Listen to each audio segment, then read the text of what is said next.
What if I told you most of us are walking around with complex trauma? Whether we realize it or not, it doesn't always look like war stories or dramatic events. Sometimes it looks like people pleasing, shutting down when we're overwhelmed, or feeling like we're never good enough. That's CPTSD. And understanding it might just change the way you see yourself and everyone around you. My name is Michael Perry, and I'm joined today by Justin Gates, and this is the new Ashla Podcast.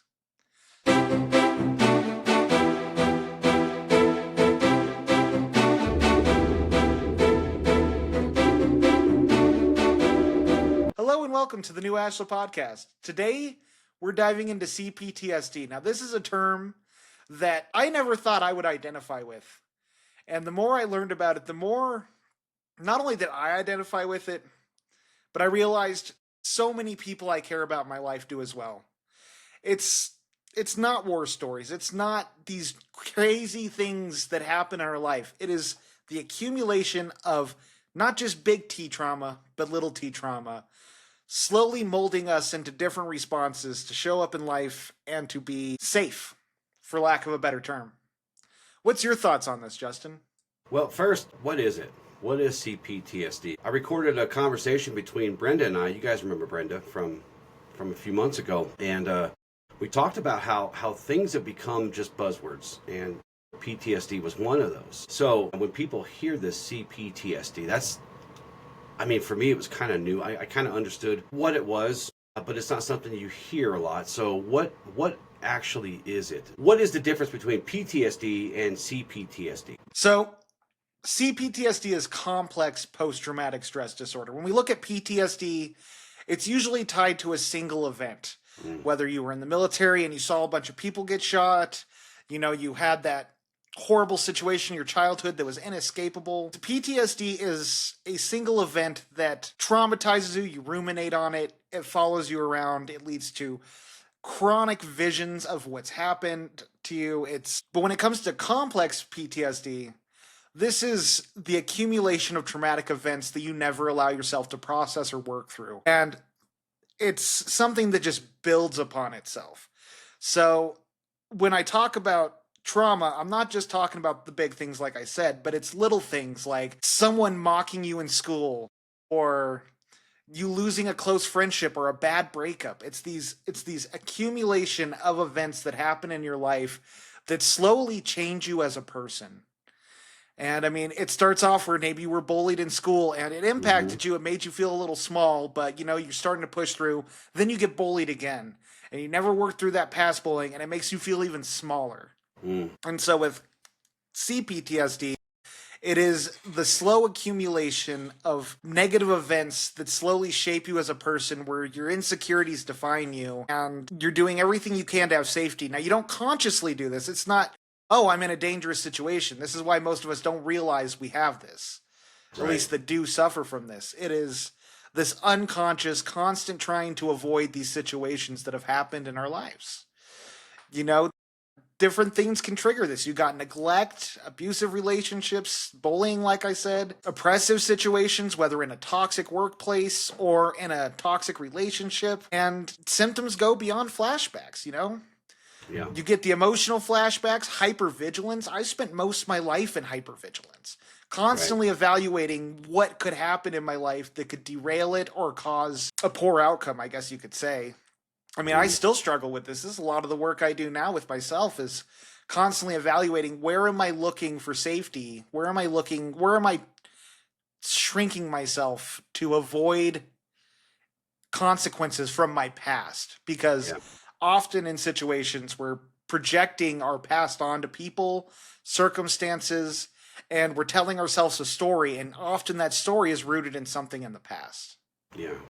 Disassociation is something we were talking about before the show today. Due to the events that happened today, we were talking about this disassociation that so many people are falling into, and it seems to be almost at an epidemic level. Because when you sit too long in the void, and this is one of the rare occasions I'll talk about the void as you describe it, there is no possibility there's no potential, there's no possibilities. It's just the void. And it's have you seen the Thunderbolts movie or the new Avengers? I saw it this week. Good Okay. movie. I just watched it. I just watched it earlier this week, finally, because I'm cheap and I didn't want to go to the movies. Not because I was disassociating, but just because I missed it. You know, it was in the movies and then it was gone. And I didn't get a chance to see it. But Sentry literally becomes a being called the Void. And, you know, he's like, you think that he's like dusting people like from Endgame, but he's sending them to this never-ending loop of, I'll just say, their biggest regret or something, right? Or the most traumatic thing that happened to them. And sometimes for some of the characters, it happened when they were a kid. For others, when they were grown people. But when you're in that void, can you imagine? And I'm using that movie as a perfect example here because they did a. It is a great example for this. They did a really good job. For anybody who hasn't seen the Thunderbolts yet, go see it. It's on Disney Plus. You know, you can get Disney Plus for like 3 months, like $2 a month or something right now.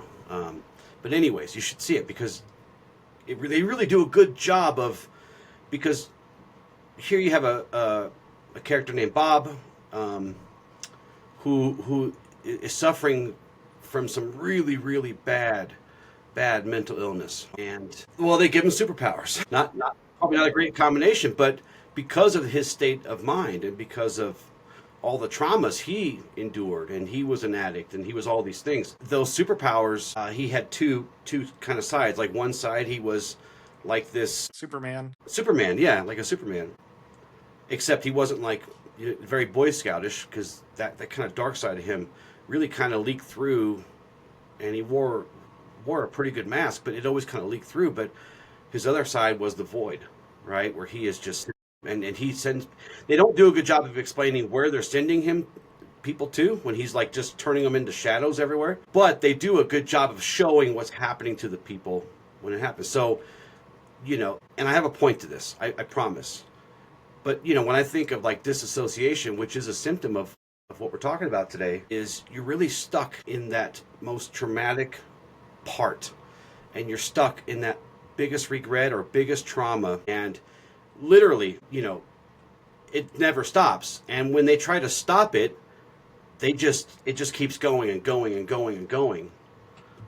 Yeah. So disassociation for me, out of all these symptoms we listed, that's the most dangerous one. Because if you disassociate for too long, we like to talk about connection and disconnection here, where connection is heaven and disconnection is hell. You sit in that void, that hell, for too long, and you stop having things like empathy for others. You stop having compassion for others or yourself. So I'm so glad you brought very that dangerous. Up. That's good. Yeah, it's very dangerous. That's a good analogy. I've never thought about dissociation like that, but you're absolutely right. I mean, when we are stuck in our heads, when we live in our heads, it is like replaying that trauma. So often we end up going back to those negative events. I mean, that's what our minds do. It's the negativity bias. We are focused on the negative. And it's so easy to get sucked into that void. And this is why shadow work is so hard, because we have to face those. You know, going back to the movie, they have to face the things to break out, to go to the next thing. And it is that dramatic sometimes.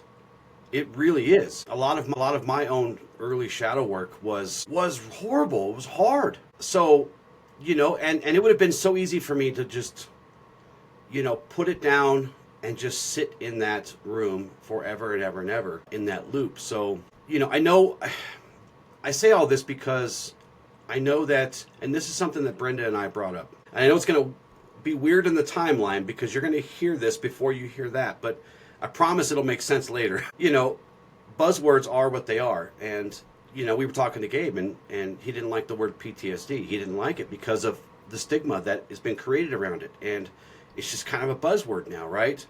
But it's a real thing, and this is a real thing too, and it has dangerous consequences. So, you know, just keep that in mind when we use these words, because, well, number one, our language isn't perfect, and we really only have a few ways to describe something. But yeah, one thing to touch on with that interview with Gabe is one of the big things he hated was the D in PTSD, and I agree, because sadly, I think far more people have CPTSD than we even realize right now, because life is suffering, as the Buddha said.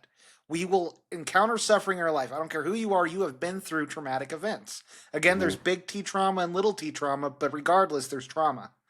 And it defines us, especially in early childhood, because often we're helpless or just don't know how to navigate it. And our parents can only do the best they can because they only learned how to navigate it so much. But the D in PTSD is disorder. Mm-hmm. Now, the problem with the term disorder is often that comes across as a lifelong illness. It is a Right. disorder you carry through life. Right. And like we're talking about with the shadow work and working through these things, it does not have to follow you to the grave. It is something you can overcome. Yeah. Even PTSD, that's the point of therapy. They go into those events and they help release that emotional charge from that highly traumatic event. And slowly, as the emotional discharge happens, you can start to restore it. And that is shadow work.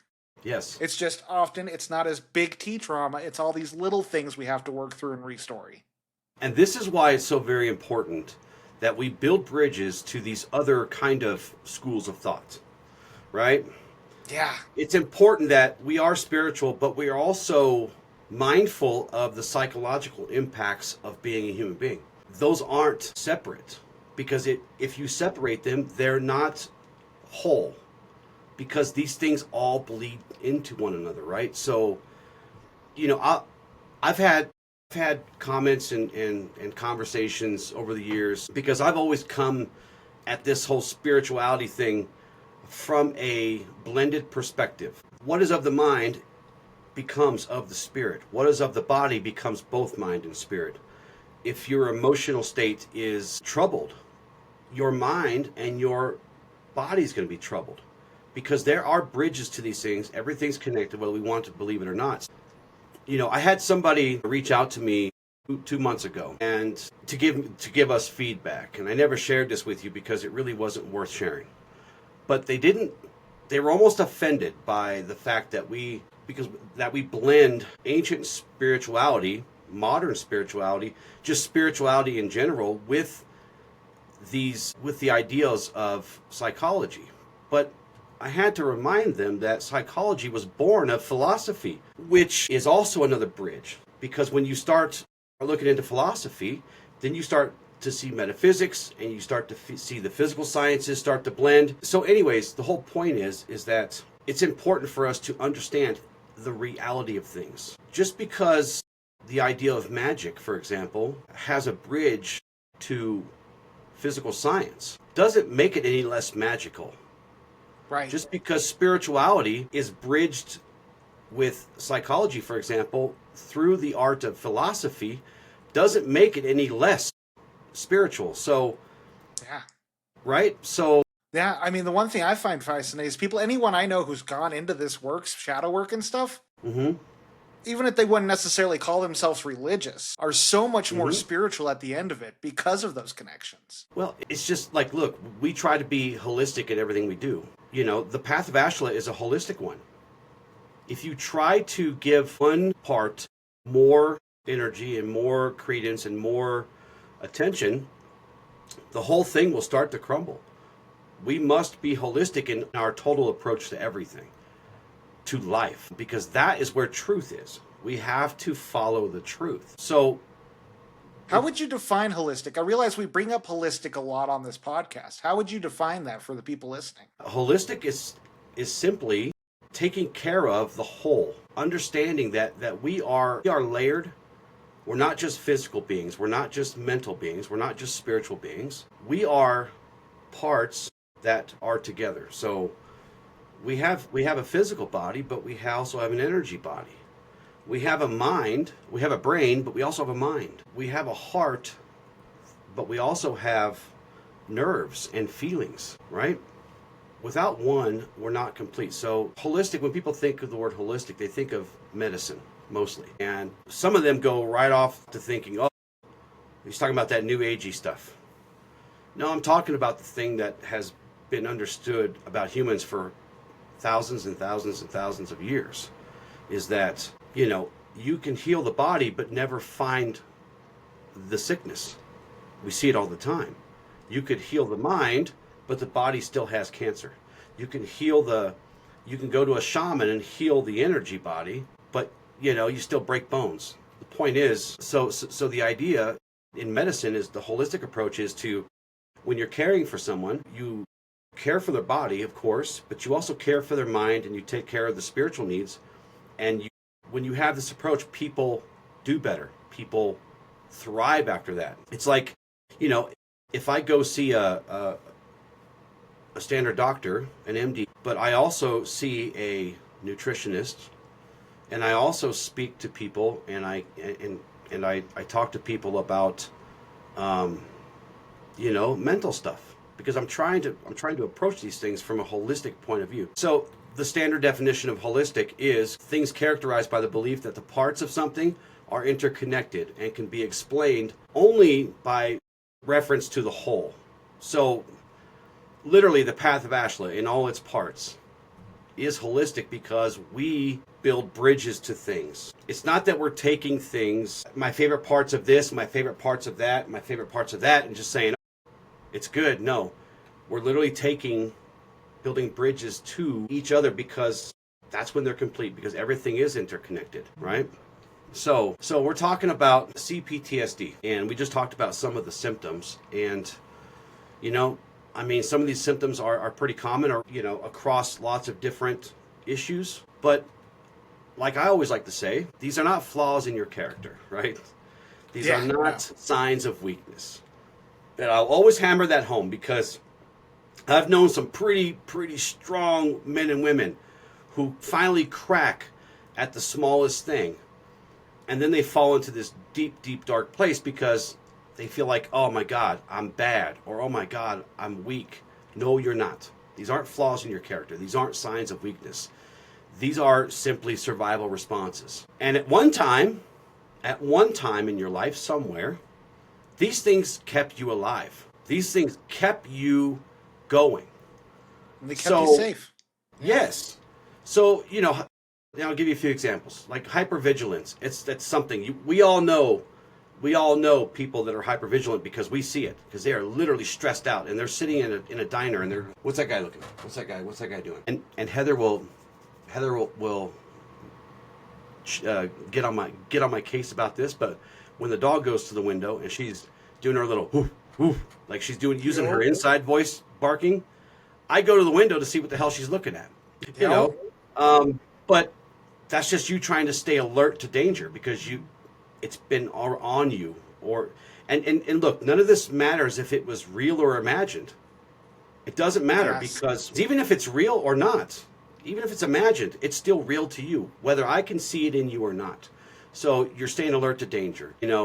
People pleasing. There may have been a time in your life where you had to kind of turn into this people pleaser because it softened someone's reaction to you, or their anger towards you, or whatever, right? Yeah, you lived in an unpredictable home. What's that? You lived in an unpredictable home. Yes. You had to mind your P's and Q's because you didn't know if you were going to get rage that day or not. Right, exactly.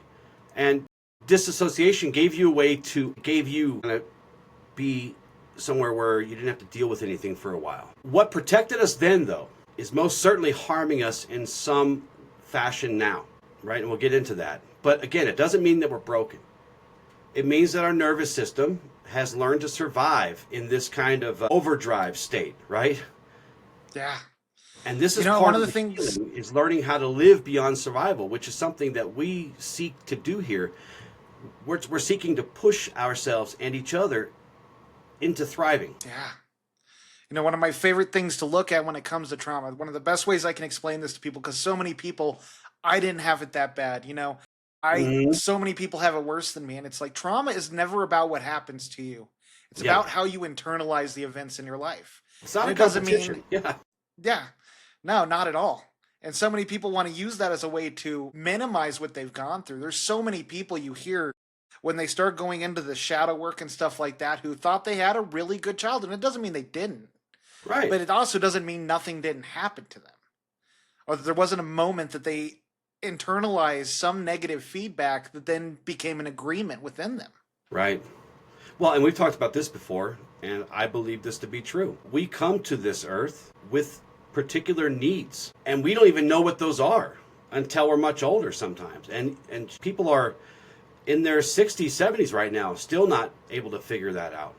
So we come to this world with a specific set of needs that never get fulfilled. Now, We're not blaming anybody for that. It's just the way it is, unfortunately. Human beings are very complex. We are very, very complex because we have wiring from so long ago that doesn't really match the reality that we live in now. And that's just one of 1,000 things that we deal with as human beings. So, that's why we try to practice things like grace and mercy and try to be empathetic to ourselves and others, because a lot of this stuff that's kind of in the clockwork of our being, and this is individualistic of our being, is stuff that may never be discovered, so or addressed, right? So right. You could have a good life and still deal with some of these things. So yeah. Well, the issue is, I mean, so many people wander without awareness. I know for me, I had so much of this stuff bottled up and swept under the rug for most of my adult life, and I would have never known it was there if it wasn't for the fact I had to stop and look at my demons and realize the way I'm showing up in life is conditioned and not authentic. Yeah. Which we're going to get into how it shows up in life. And you know what? We should be grateful for those of us who had these things manifest and force us to heal. I'm grateful for that because it made it aware. It made it a thing that I could label, a thing that I could confront, right? Yeah. In scary movies, you have to. I think was it Gabe talking about this? I think it was Gabe. Maybe not. We do so many of these shows that they all start blending together.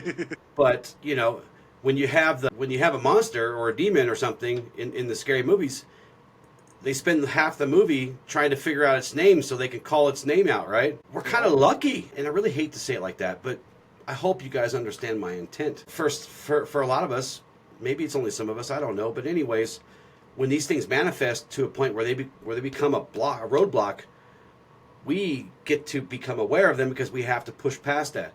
A lot of people go, like you said, unaware. And they get to, the later years in life, and now they're really struggling because they ran out of time to confront it, or it confronted them when they weren't in a position to deal with it. So there's an axiom that ties into this, to what we're talking about. Confusion distorts reason. When in doubt, do not act. Seek guidance and proceed cautiously. This complex trauma can blur clarity. I say it can, it does. It does. And it makes us doubt ourselves. But when we slow down and we reflect and start to seek help and seek wisdom, we begin to untangle these things through our shadow work, right? Yeah. And there's 3 agreements that tie into this. The first one is family, because we're never meant to carry these things alone. And the best healing is communal, right? Grace, obviously. Grace is really important here. Compassion for ourselves while we go through this process. Compassion for others, that when they're going through it, they really need a place to sit for a while sometimes. And although it may be hard to deal with, some worse than others, we have to be graceful. And then, of course, hope. Remembering and knowing that healing is not only possible, right, but it's inevitable when we face things with truth. So again, it's not about being broken, it's about being survivors of survival. Brenda posted something on Facebook today that kind of hit this target. She said something about she was grateful that you survived whatever it is you had to survive, because now you're here today so that we can heal together, type thing. And that kind of hit me right there, because we do need each other, even though we annoy the shit out of each other sometimes. Yeah, it's the truth though. I mean, without connection, we talk about it often, how we are communal creatures. We need connection, and so many people are in denial about that. Mm-hmm. And one of the most important reasons connection is so important is our peers are our mirrors to our souls. And we need that reflection. We need to because again, our minds have a negativity bias. Our minds are not the best interpreter of the events in our lives or who we are as people. Our connections, though, are. We all struggle to be our own best friend, or at least very often. And when we have connections that we can talk about this stuff with, they can help us see through the fog and get clarity to see ourselves truly for who we are. So, yeah. Because we got to constantly move that goalpost. That's right. So how does it show up in life? Man, so if you are wondering if this is you, or you might be thinking, nah, I don't think this pertains to me. I think this is the area where it's going to really open your eyes to, if it's impacting you. So the biggest one for me was relationships. Difficulty trusting other people and allowing them to get in to see who you really are, to take that mask off and be authentic. Anxious and avoidant attachment. And for those who don't know what that is, an anxious attachment is where you're constantly needing that reassurance and validation. You send those paragraph-long messages, text messages, and you're clingy, for lack of a better word. And it varies within relationships, but that's a good example of what anxious attachment is. Next to avoidant, which is you're hyper-independent. You're constantly trying to... Go ahead. This becomes very fragile in relationships when you're dealing with this. You and I are both working with someone that we both love very deeply who falls right into this, what we're talking about today. Yeah. And often that trust is just a projection of the past. Yes, right. So, I don't take it personal, right? When in this instance, trust is very fragile, not because of who I am, not because of my character, not because of anything about me. It's because of past stuff. And that's what this kind of condition doesn't just live in the past. Wouldn't that be nice if it just died in the past, right? As we grew. Yeah. It follows us to the present. It shapes how we see ourselves, how we relate to others, how we move through the world, literally, how we navigate life. So, and that's, some of these are obvious, like the relationship one. That's a pretty obvious one to see, right? Because this person clings, and that trust is fragile because for fear of being abandoned. Others will push away because they don't want to get hurt again, right? It's that hyper-independence. I can carry the load. I can help you out, but I'm not going to put any of my burden on you. I'm going to carry everything. I'm going to mask all the pain, all my troubles. I'm going to move through. And I think one of the biggest signs that you are an avoidant attachment style is it's a fear of losing yourself to other people. Yeah. Especially relationships. Well, because that's the thing that sits closest to us. But it goes beyond that. You could work a job where you used to manually write things down. And now all of a sudden, they handed you these little tablets. And now you got to take people's orders from a tablet. And you lose it. You freak out. Because I don't want to change because I like who I am writing things down. Now I got to do this instead. I'm going to lose a piece of myself type of thing. Yeah. It's a need for control. But in relationships, where it really hurts is in the intimacy, because it makes intimacy feel like walking a tightrope, right? Because you really long for that connection and that genuine, trustful, loving, unconditional connection, but you fear the cost. You fear what it's going to cost you. Yeah. As you said. Or the pain that can come from being yourself. Yeah. A fear of what's going to happen if something goes wrong after you allow yourself to be vulnerable and open and authentic, because you're worried. And this is what we don't realize, especially for those with avoidant attachment. There's a deep-seated fear that when we are truly seen for who we truly are, there's going to be rejection of who that is. How big of a dent does this make in our self-image? Are you talking about having this type of issue or having these kind of connections? Or how it shows up in life? How big of a hit does our self-image take if we're suffering from this kind of condition? It's huge, because with an anxious attachment, you can't have security without another person. And on the opposite, when you have an avoidant attachment, there's this inability to share your burdens with anyone else, which costs you your health. You might have self-esteem in the sense of I can do anything on my own, right. But it also costs you the self-esteem of being vulnerable, to be seen, to be human. Because so many of us fear being seen for who we truly are. Yeah. Well, and there's toxic shame. Yeah, toxic shame. I'm broken. I'm too broken. I'm not good enough. They're going to discover that I'm not who they thought I was, right? Type of stuff. Yeah. Well, in toxic shame, I want to do a whole episode on this, because I think CPTSD is almost always coupled with toxic shame. And it can be subtle. It can just be that inner critic in your head that constantly tells you you're not good enough or you can't handle something. And it's this eroding. It's this slow eroding of who you are. It's relentless. It attaches itself to every emotion. Yeah. You're someone who has outbursts. It's always whispering, right? Yep. It likes to point out every little thing you do wrong, and it doesn't care to remind you of all the things you're doing right. or the fact that you actually made it this far. Look at where you are, right? So You know, you're that really, self-deprecating. yeah, well, it really corrodes your identity, and it makes us forget the light. It really, really does. What about at work? How does this impact us at work? Oh my God. You got everything from perfectionism to procrastination. You know, you want to do everything perfect so that no one can tell you you didn't do a good job or that your work is, man, perfectionism. It is such an insidious thing because we think what we're doing is just trying to set a standard for high quality work when realistically we are just trying to avoid any semblance of criticism or inferiority. Yeah, And then you yeah, have the procrastination, which, God, does that resonate? Where it's just constantly putting off those big goals, whether that's going back to school or starting that business or going out there and trying to get in the dating scene. You know, procrastination is one of the greatest tell alls because procrastination is secretly that trauma from your past telling you you can't handle it if you were to try. yeah. And what makes it worse is kind of the conditioning of our society, right?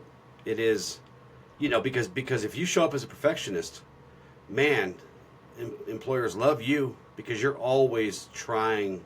You're a go-getter.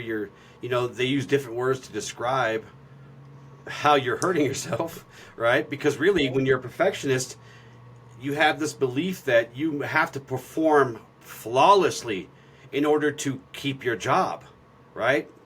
Which equals safety. You're trying to stay safe.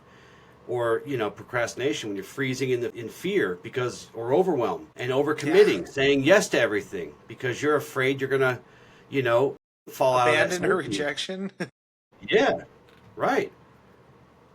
So there's also a community impact here, right? Yeah. When these things are left unhealed or unspoken about, or at least dragged out to the light so we could take a look, these protective strategies that once saved us, like I said, we were surviving. They start to harm others. They start to harm ourselves, but they also come out of us and harm others. Anger and rage and withdrawal, or trying to overly control everything, or even just unplugging emotionally. Yeah. That's a big one, especially when you're talking about relationships, because I think we've all can think of at least one relationship in our life, whether that was with family or lovers or friends, where the person just one day just unplugged Fell off the map. emotionally. Yeah. All right, and it was really damaging. At least for me, it was. Yeah. No, and I've seen it too. It's so sad because I've been this person where all of a sudden I don't know how to manage life and I just shut down. It's the bare minimum, go to work, come home, make it work because I'm walking on eggshells and cut off every other aspect of my life because I just can't handle the shame and the perspectives that came with dropping the ball so much. When in the end, I was loved, I was cherished, Hmm. and the people in my life would have understood what I was going through and been there anyway. Yeah. The axiom that ties into this, and I love, by the way, I love when you bring up these shows and you bring up these topics, because it allows me to see how the axioms work across all the spectrums. It's really beautiful. But this one is: agonizing over a situation to resolution provides limited gain and comfort. The price you pay long term for not letting go can be great. So when we hold on to these survival patterns long after the danger has passed, and again, doesn't matter if it's real or perceived, it's still real for the person experiencing it.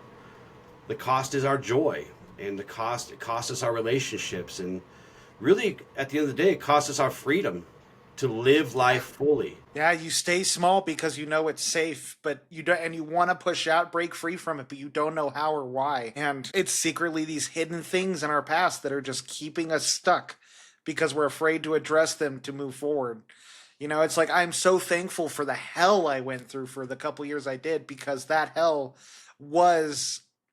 I heard this analogy with grief, and it ties right into this.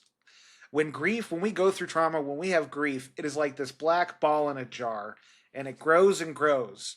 If we don't expand that jar, it'll just fill the jar until it breaks. Mm. We have to expand the container, our souls, our minds, our bodies.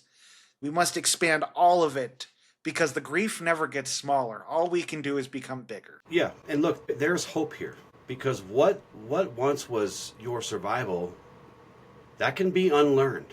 You can empty that out of your cup, out of your vessel, and make room for something new. Transmute it. Yes, because these patterns are not who we are, right? They're what happened to us. Something happens to us doesn't make it who we are. It's us identifying with that and making that an identity. There's hope here. You can be transformed. You can be, redeemed, as it were. Yeah, there's always a way out. There's always a way to grow beyond our insecurities and the things that hold us back. We just have to be one, willing to do so, but two, self-accepting the whole way through, because it's that self-deprecation that keeps us stuck. When we're constantly criticizing ourselves every time we step out of our comfort zones and slip and fall, and then we're like, yep, that was a bad idea. That didn't work out. Nah, it's that constant practice. So I think one thing that's important to go over too is understanding the impact it has on us and other people, because we're talking about the signs that you could have this, how it shows up, but what are the ripples that makes? Well, again, this goes back to being important that we learn to respond and not react. And that's the first step, I think.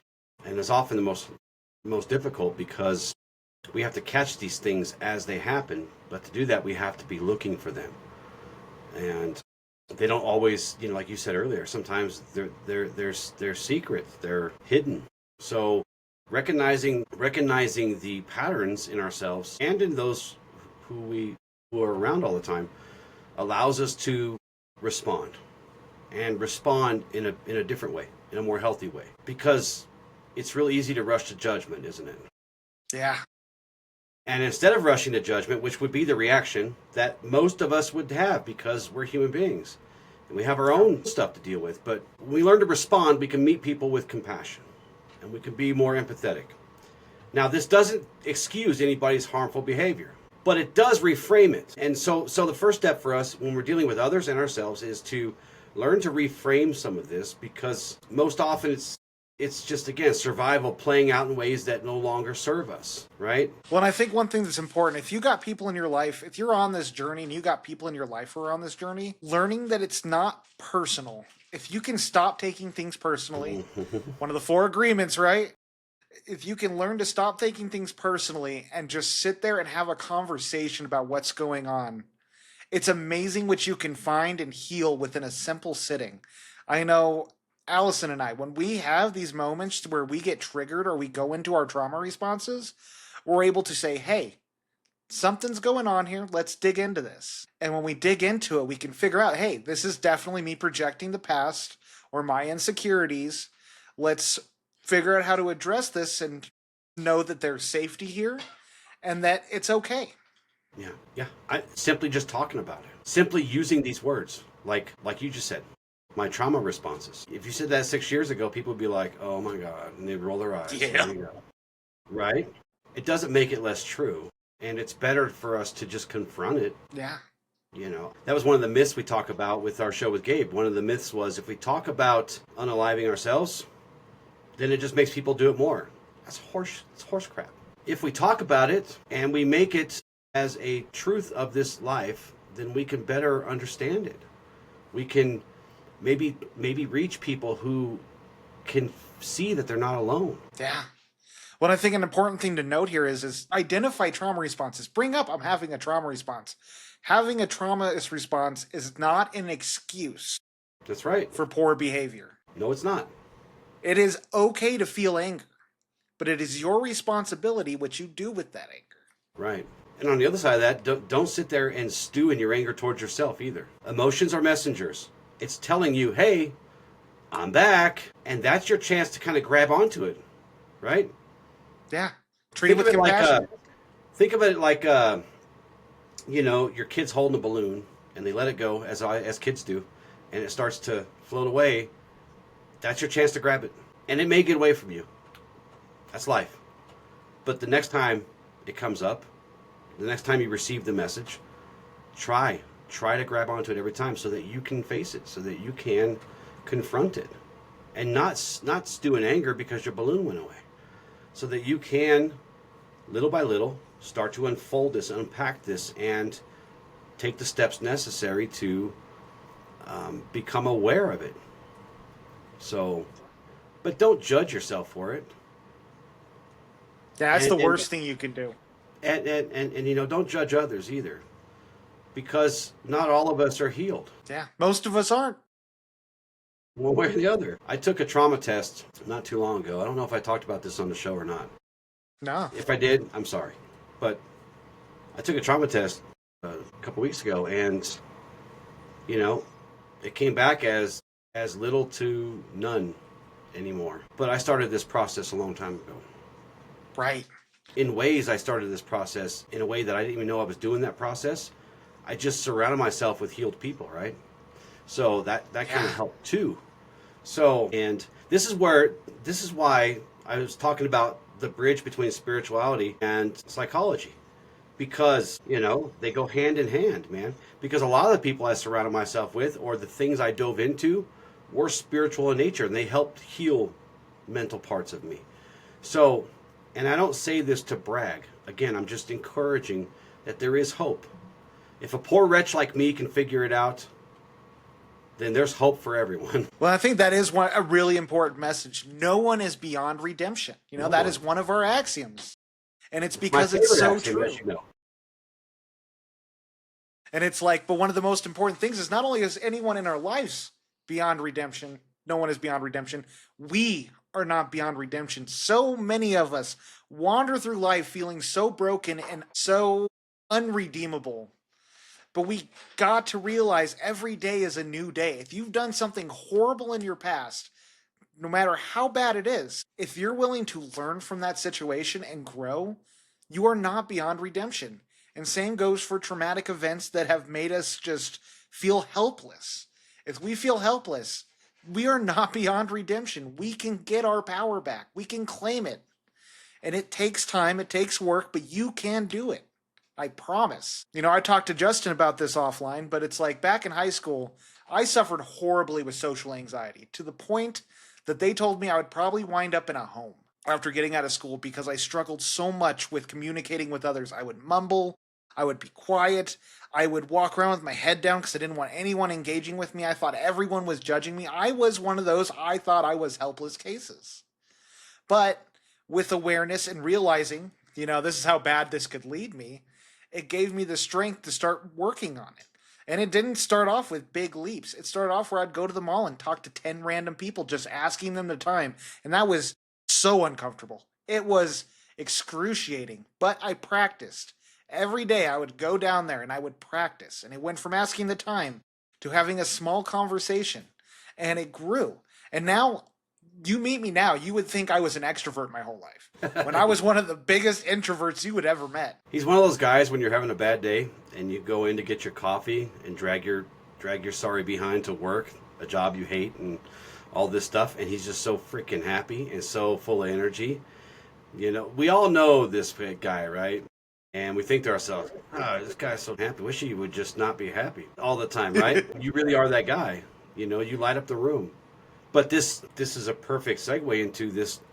There's a phrase, hurt people, but healed people, heal people, right? And the more we do our own healing work, we not only change our lives, of course, but we start to break these generational cycles. We break cycles, but really these generational ones that kind of follow our families around too. And we start to be the example for people to see that, yes, you can have safer environments.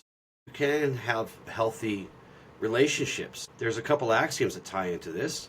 Approach understanding with light, and darkness will never gain purchase. When we choose to focus on understanding, when we start to reframe this stuff and not take it personally and not try to judge, when we look beneath the surface of this kind of behavior and see the pain that is pushing it and driving it, we allow light to enter that space in between.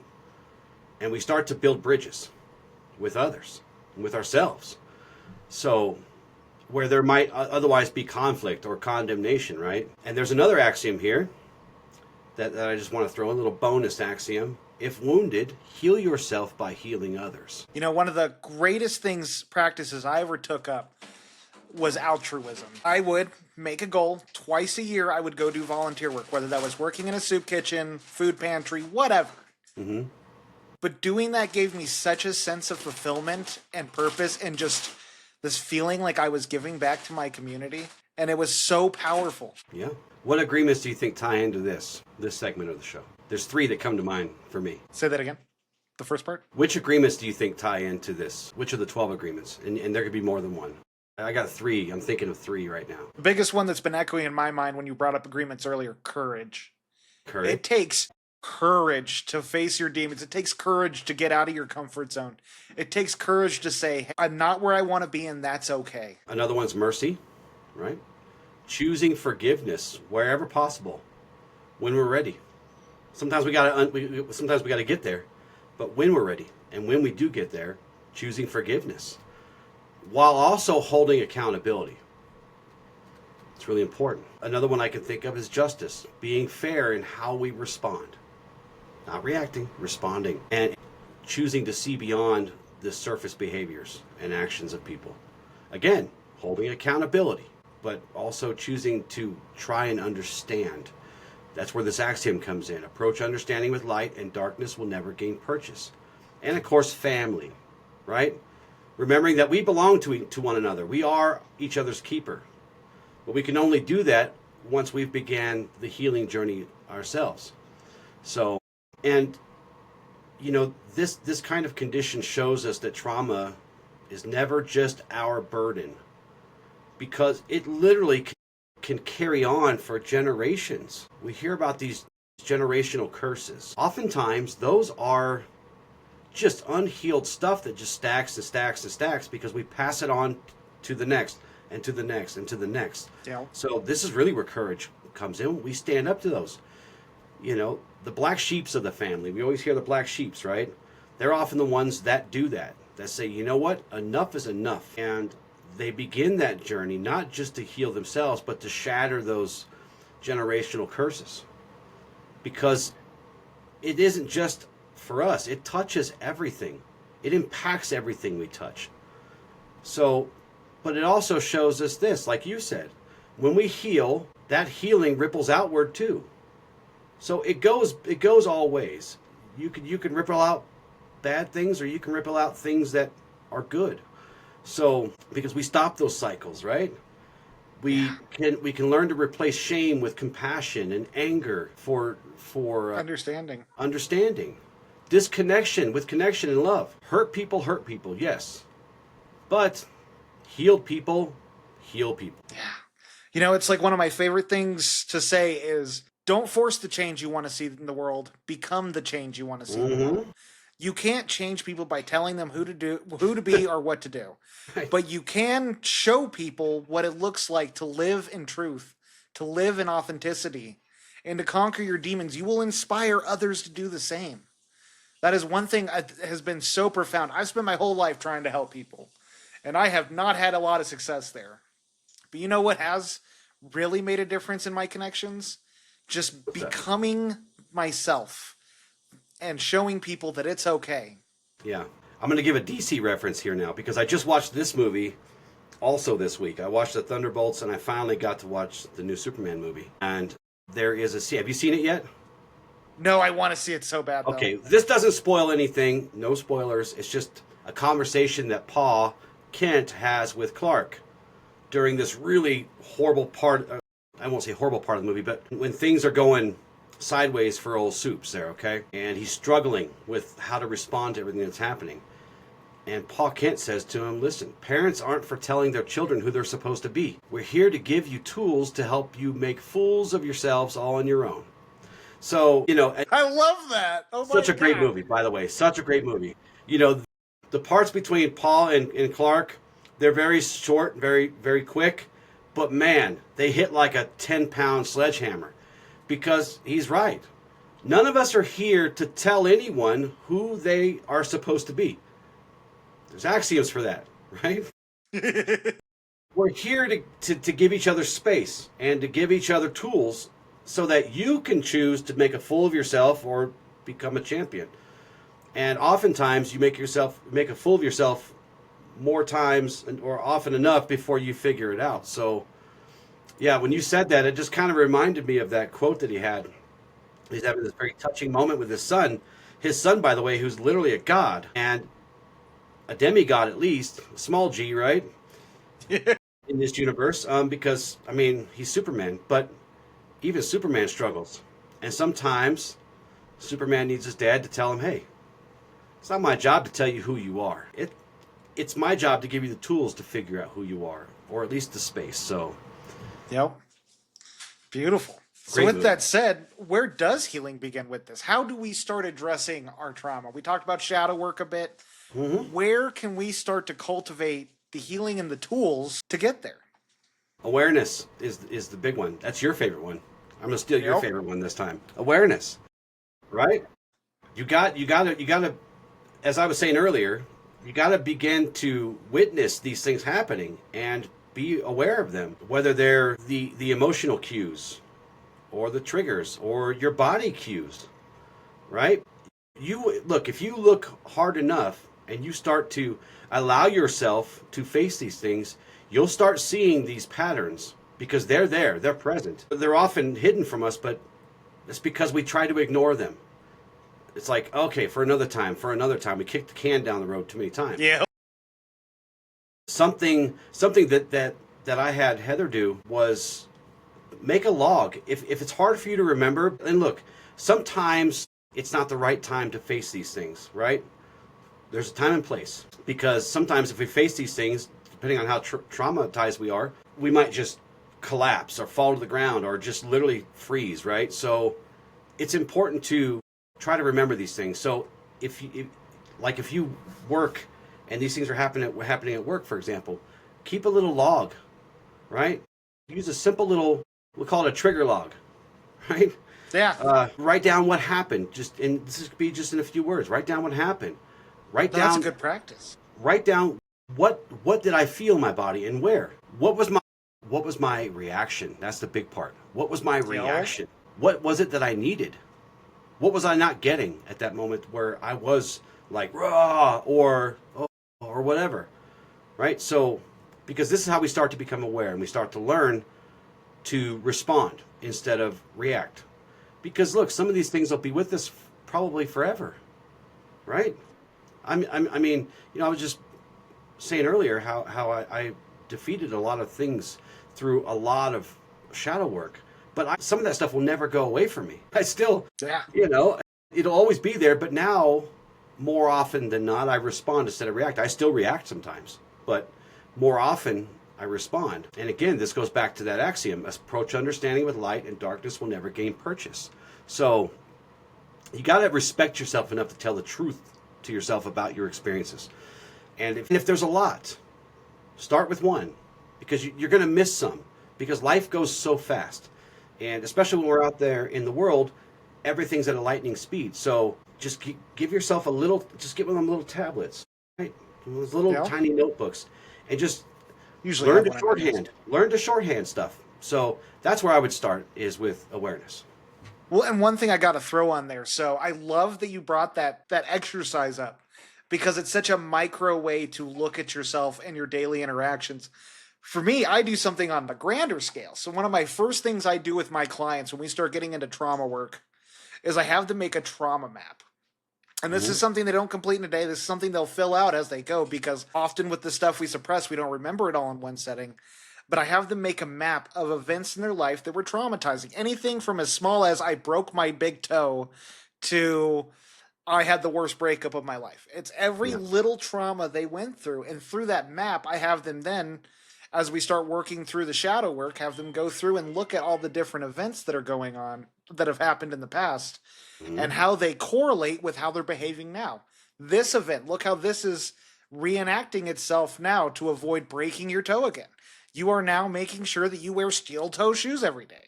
And that's a small example, but it's exactly what I'm referring to. So I love that, because that right there, the best thing you can do for awareness is to map it out. And that includes the micromanaging of every time you get triggered, different events, and how you respond. Like, that is so powerful. Well, it's how you react, because we all react at first until we get that awareness, and then we can learn to respond. The hardest part of this, and the shadow work, the biggest part of shadow work is the leg work, where you have to teach yourself to become aware of these things. Because again, we want to just, I don't want to deal with this right now, but you are dealing with it. You are reacting, and that could affect lots of things in your life. That could affect your relationships, your job status. It could hinder your ability to actually survive. Yeah. Because if you can't buy food, if you can't secure shelter because you are constantly under attack, again, whether it's real or imagined, it does not matter. You have to start somewhere. So the body doesn't know the aware of difference. it and facing it is where we start. Self-regulation is right up your alley. You're like the self-regulation guru around here.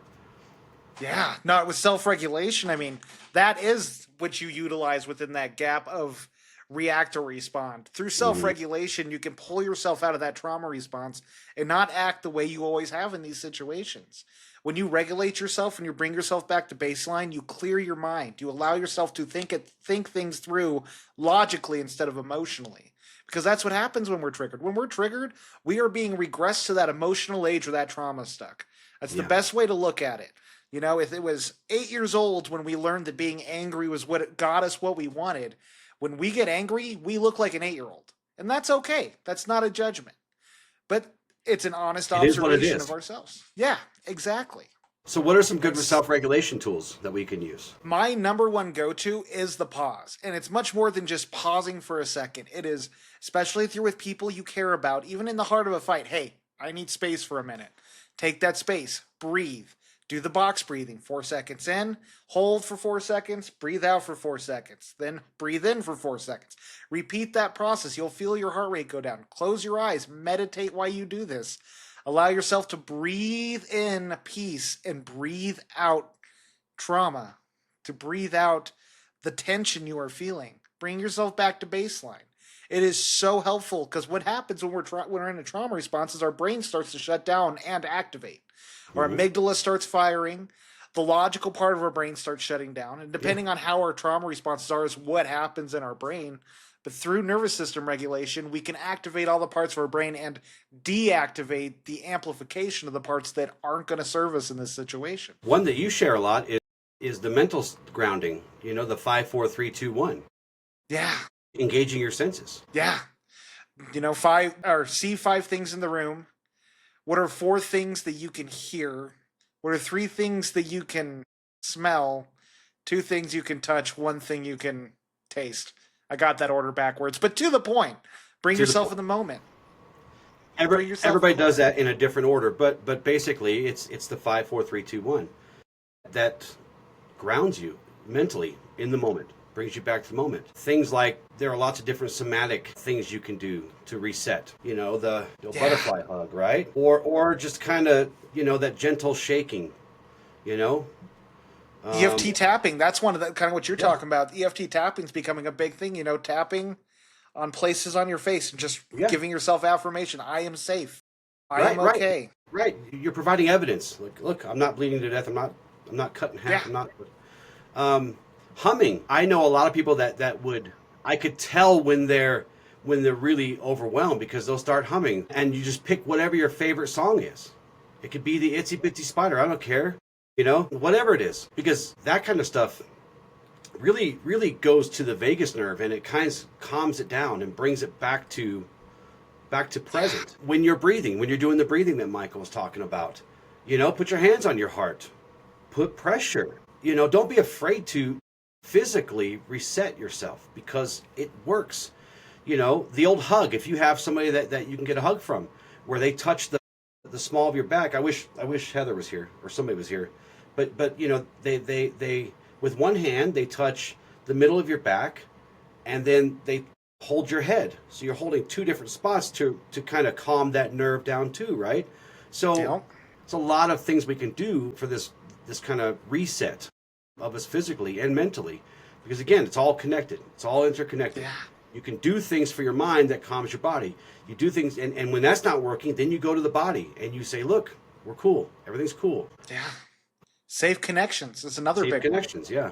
You know, if you have people in your life that are toxic, that put you down, that like to shame you or use you as a scapegoat or someone to just let their anger out, those aren't good connections. You No. are who you spend your time with. You Hurt want to people put hurt yourself people. around people. Yeah, hurt people hurt people. And the crabs in the bucket, they will bring you back to their level when you start to ascend. Yeah. So you I love that analogy. It's perfect because It I is. ran into that when I started this journey. I had people who were just like, hey, no, you want to go party. Hey, no, you want to go do this. And it's like, no, I'm trying to be productive right now. But you Right. got to choose people who are safe, people who you feel you can be authentic around. Start practicing there with these regulation techniques. I know it sounds and looks goofy. It's not. And the people you love will not judge you for it, especially when cares? you're in the heat of those moments. Yeah. Who cares? Who cares?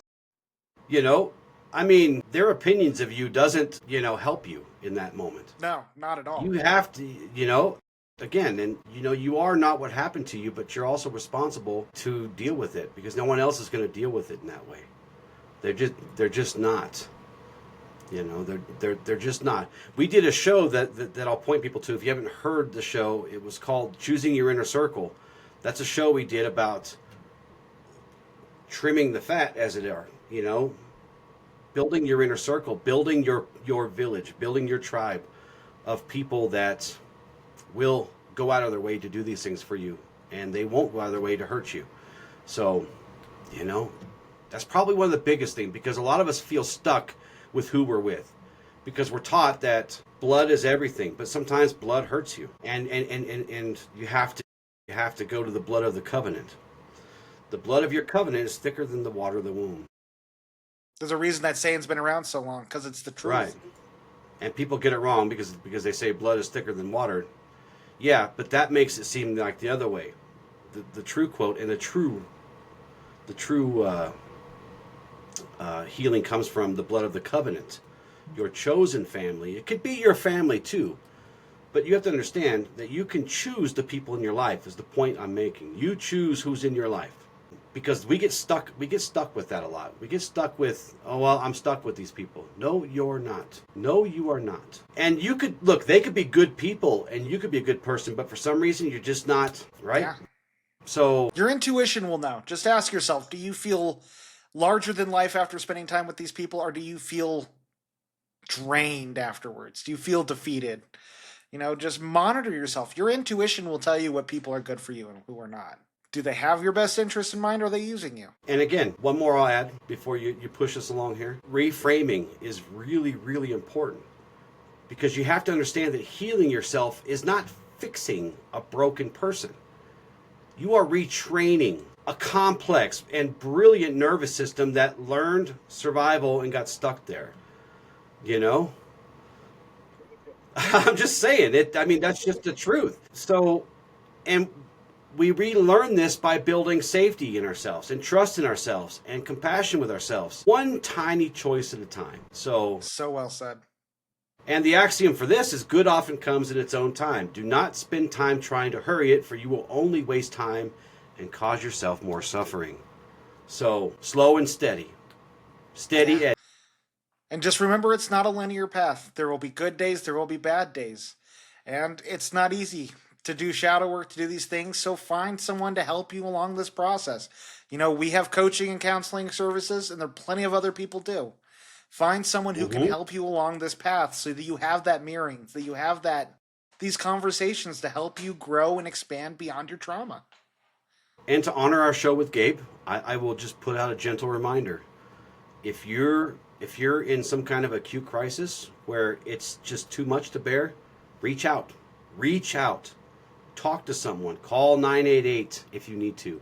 Those people will not judge you. I promise you. Those people are angels on this earth. They really are. Because you never have to carry this alone.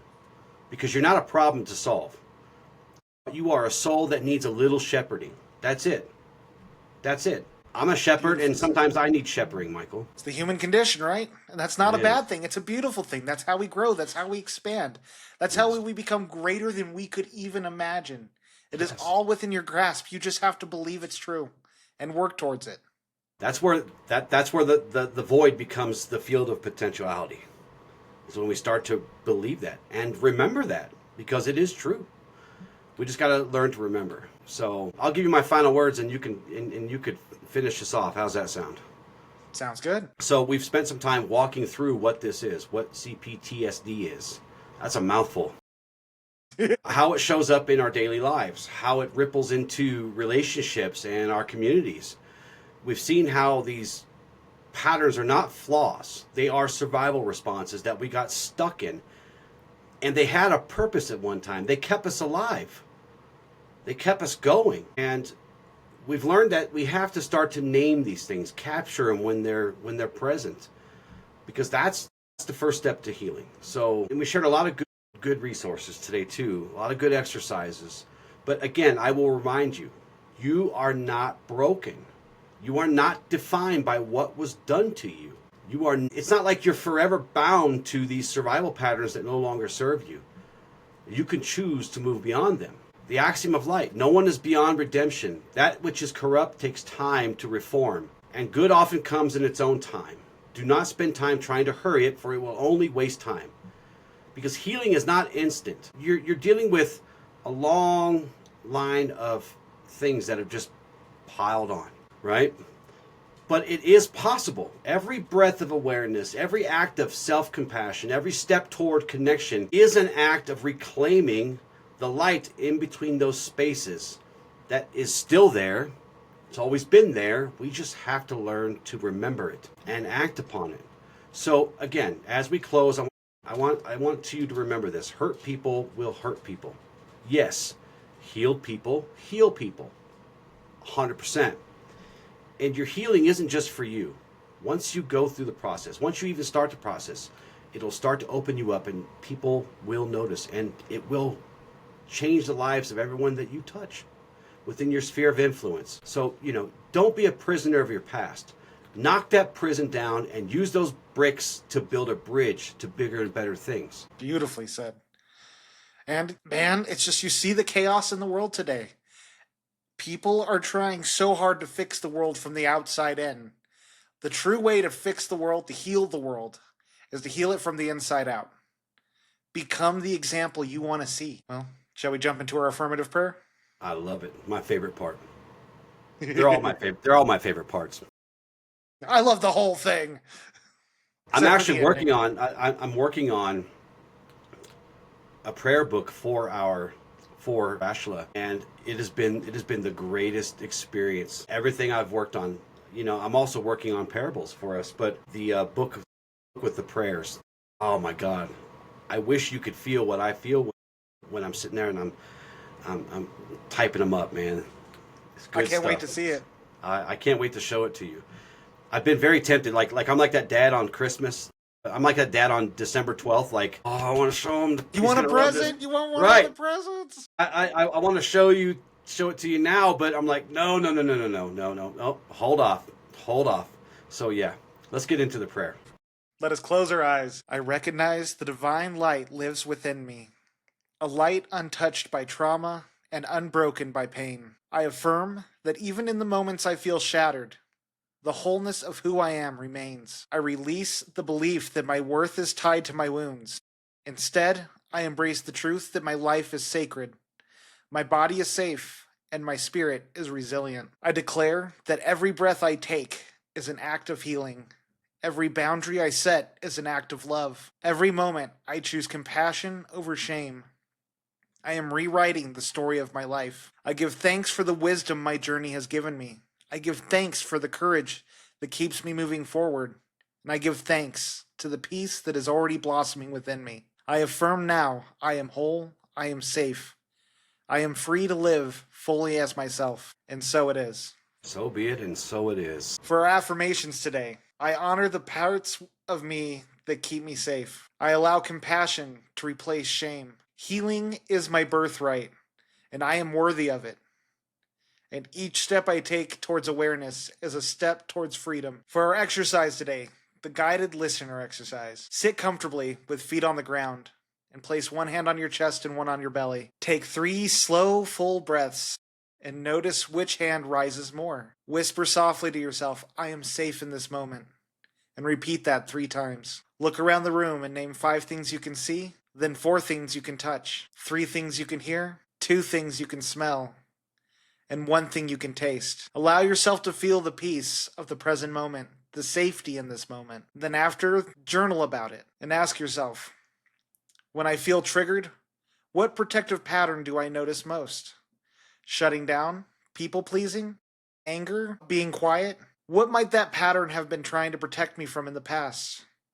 And how is it no longer serving me in the present? Then, for those journalers out there who are just wanting to jump into journaling, think of a moment recently when you felt triggered. Do it. Do it now. That was a great Palpatine voice. I know. Think of a moment recently where you felt triggered, anxious, or shut down. Instead of asking what's wrong with me, ask what is my nervous system trying to protect me from now? Write about the protective pattern that showed up, and then explore what a gentler, safer response could look like. Learn if you to trusted respond. yourself. Learn to respond, and you will. You got this. And it takes practice, you know. I got to admit, I've gone through so many different trauma responses I've had to work on, and the key isn't what is the perfect way to handle it now. It is what is the one small step I can take currently to approach this better, because you can't just jump to this new person. You got to meet yourself where you're at. What does the next best step look like in handling these situations? You know, if you're someone who shuts down, is it just saying, hey, I need a moment to get back to baseline? If you're someone who gets angry, is it just being able to pause and say, hey, I'm frustrated right now. Give me some space. Or I'm angry. Let me go deal with it. Let me go work on it. Call it like it is. Everything needs to come from truth. Yes. So as a call to action. How many times did I have to remind you, Michael, it will get better. It will get better. I promise you. I promise you. Man, there were times I was in those weeds for months at a time. I know. But I broke free from them. But you're right. Sometimes I needed that gentle reminder because... Well, sometimes we got to have somebody mow the weeds around us so we can see that. That's a good analogy for there is something on the other side. Well, if you've ever seen my backyard, you'll know what I mean. I'm really good at growing tall weeds. It's my Wi-Fi name, and that everybody around me can see. It's tall weeds, because someone called the cops on me one time. Oh my God, that's great. Someone called the code enforcement people on me one time. Yeah. See, anyway. There's no reaction. That's a response right there. That is a response. I want them to know, yes, I know I got tall weeds. I won't tell you what the password is, though. That might have been a reaction. It's deal with those weeds, huh? No, it was much. Yeah, anyways. What's our call to action? If what we shared today resonates with you, first off, no, you are not alone, and you don't have to keep carrying this weight in silence. Healing begins with one brave step, and that step can start right now. Start by noticing your patterns with curiosity instead of judgment. Share what you're learning with someone you trust, or simply commit to one small act of self-care that says to your nervous system, I am safe, I am worthy, and I am getting better. And in this episode, sparked anything inside you, I invite you to join this journey. Subscribe, share with someone who may need to hear it. And let's build a community of people who are turning wounds into wisdom. Together, we rise. And I just want to say one thing. Go check out the website. We worked really hard on it, and it's really cool. And the second thing is, Michael and I, and he's just learning this now, but I'm going to try to get Michael and I together at least once or twice a month to just do live hangouts with you guys. So we'll put those out in the socials. We'll put those out in the socials. We'll put those out in any way we can. But I think it'd be really fun to hang out with you guys. I'd love to get to know you and meet you and share with you, because I know there's a lot of things you guys could teach us too. Yeah. Let's do it. Thank you so much for joining us today. With love and gratitude, Ad Lucium.